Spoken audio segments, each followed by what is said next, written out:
other portion of this that is not talked about often, but should be noted, is that it's really important to have a strong network when it comes to OnlyFans agencies or creators, is because a lot of the times the tools that we use to have success in this business don't have a strong support system behind it in terms of being able to service agencies or service creators in being able to help you achieve success. To give you an example of this, if you're like an e-com store owner, for example, oftentimes there's a lot of agencies out there that serve e-commerce businesses, whether it's like Google ads, social media ads, SEO, they provide fulfillment services or payment solutions or whatever it might be specific to e-commerce businesses. But in the OnlyFans industry or space, you don't really find a lot of services like this. In fact, you'll be hard pressed to find a good one. There might be chatting services out there and some traffic management services like the one that we have, but overall there's not a lot of support for agencies or creators out there. A lot of times you're on your own, and you're either hiring and training your own team to do the specific things that you need in your business,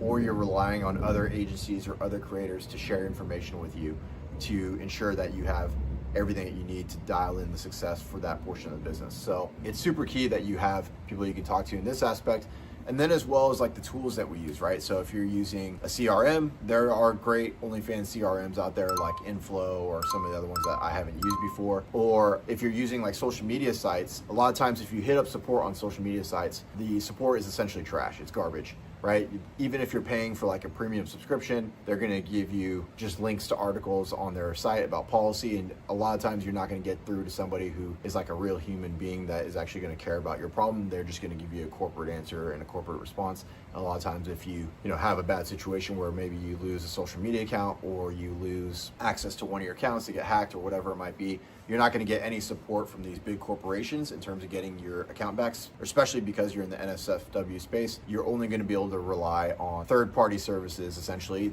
and that takes a lot of trust to do to get those account backs, and a lot of times the methods in which they're going to do it is not really approved by these big corporations, and they're also somewhat risky because there's a lot of scammers out there. Personally, myself, I don't really use that many third-party services in terms of like trying to like remove shadow bans or get accounts back or whatever. On my end, I feel that the best way to prevent scenarios or situations like this is just to make sure you have good preventative security on your team. Make sure you have really good systems and processes in place for making sure that passwords don't get leaked or access isn't sent to people who shouldn't have it and things of that nature, because pretty much once you kind of go beyond that point where you've had a security breach or whatever it might be, to reel it back in, it's very unlikely that you'll be able to. So preventative measures are the main and pretty much only way you're going to be able to prevent bad things from happening within your OnlyFans business, okay?